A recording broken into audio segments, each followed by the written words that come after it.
పిత పుత్ర పవిత్ర ఆత్మనామమున ప్రభునందు మిక్కిలి ప్రియమైన సహోదరి సహోదరులారా, ఈనాటి ధ్యానాంశం ప్రేమ. ప్రేమ అంటే అందరికీ ఇష్టమే. అందరూ ప్రేమించబడాలని, ప్రేమను పొందాలని తపన చెందుతుంటారు.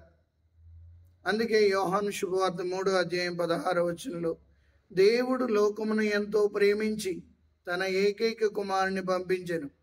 ఆయన విశ్వసించి ప్రతివాడు రక్షింపబడను, విశ్వసింపని వానికి దండన విధింపబడును. దేవుడు మానవాళిని ప్రేమించి మానవాళి కొరకు తన కుమారుణ్ణి లోకానికి పంపించే. ఈ ప్రేమను రకరకాలుగా చూస్తున్నారు ఈరోజు. అందుకే ప్రేమ అసలు ఎలా పుడుతుంది, ఎక్కడ నుండి వస్తుంది, ఏ రీతిగా ఉంది, మనం ఈనాటి ధ్యానాంశంలో క్లుప్తంగా ధ్యానిద్దాం. 1 యోహాను 4:7 యోహాను రాసిన మొదటి లేఖ 4:7 ప్రియమిత్రులారా, ప్రేమ దేవుని నుండి పుట్టినది. ప్రేమ దేవుని నుండి పుట్టింది కాబట్టి ప్రేమ చాలా పవిత్రమైనది అని మనం అర్థం చేసుకోవాలి. ప్రేమించువాడు దేవుని బిడ్డ. ఎప్పుడైతే మనలో ప్రేమ ఉందో మనం దేవుని బిడ్డలంగా రూపాంతరం చెందుతున్నాం. ప్రేమించే విధానాన్ని బట్టి మానవ జీవితం ఉంటుందని ప్రముఖ రచయిత గోతే చెప్తున్నాడు.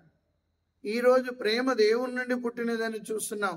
సృష్టిలో అణువణువులో ప్రతి జీవరాశిలో ఈ ప్రేమ కనబడుతూనే ఉంటుంది.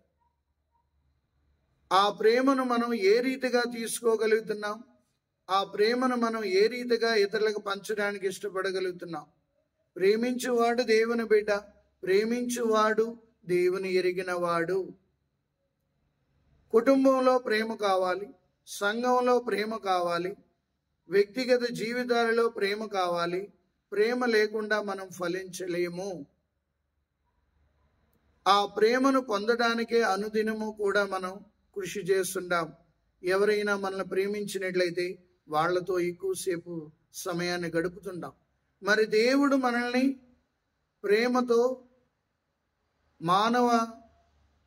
మానవుల్ని తయారు చేసే తన రూపంలో నిన్ను నన్ను సృష్టించుకున్నారు. మరి దేవుణ్ణి ఎలా ప్రేమించడానికి ఇష్టపడుతున్నాం?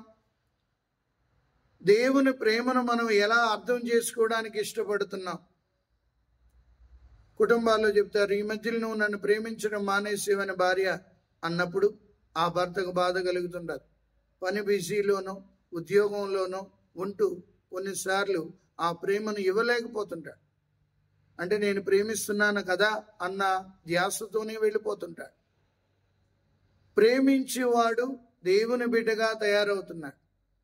మన సంఘంలో కానీ, మన సమాజంలో కానీ, మన కుటుంబ జీవితంలో కానీ ఈ ప్రేమ ప్రతి వ్యక్తికి అవసరమే.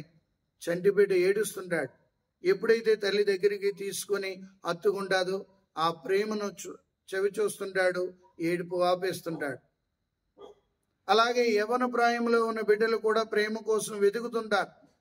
ఏమిటి ఈ ప్రేమ అనేది మనం చూసినట్లయితే, ప్రేమించువాడు దేవుని యొక్క బిడ్డ.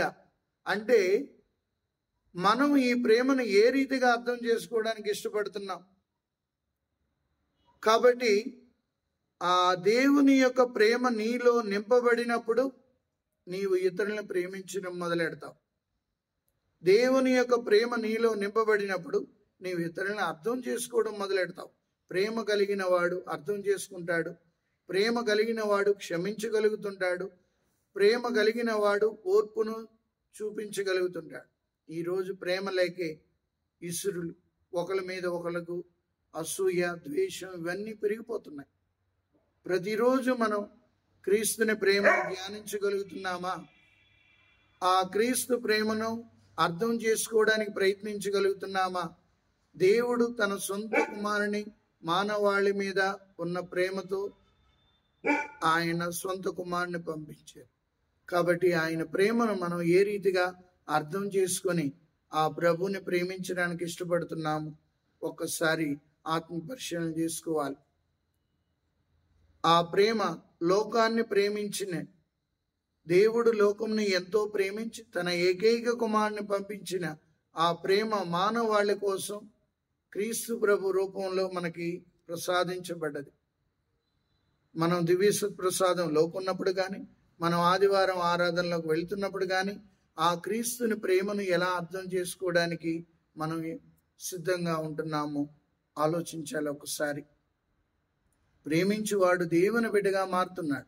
మనం కూడా అనుదినము ఆ ప్రేమను, క్రీస్తు ప్రేమను మనం పొంది ఆ ప్రేమను ఇతరులతో మనం పంచుకున్నప్పుడు, ఆ ప్రేమను కుటుంబంలో మనం పంచినప్పుడు మనము కూడా దేవుని యొక్క బిడ్డలుగా తయారవుతున్నాం.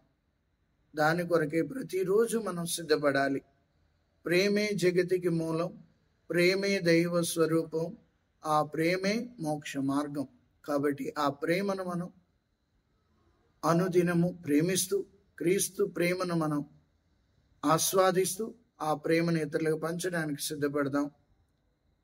ఆ ప్రేమతో మనం జీవిస్తూ లోకాన్ని ప్రేమమయం చేయడానికి ఇష్టపడదాం. అందుకే క్రీస్తు అజాత శత్రు. ఆ ప్రభు యొక్క బిడ్డగా మనం తయారవ్వాలి. ఆయన అందరినీ ప్రేమించే, ప్రజలు అర్థం చేసుకున్నా అర్థం చేసుకోకపోయినా, ప్రజలు శత్రువులుగా క్రీస్తును భావించినా ఆయన అందరినీ ప్రేమించేడు. కాబట్టి మనం కూడా ఆయన ప్రేమలో కొనసాగుదాం, ఆయన ప్రేమను పంచుదాం. పితా పుత్ర పరిశుద్ధ ఆత్మనామమున ప్రభు మీ అందరినీ ఆశీర్వదించి కాచి కాపాడునుగాక. ఆమేన్.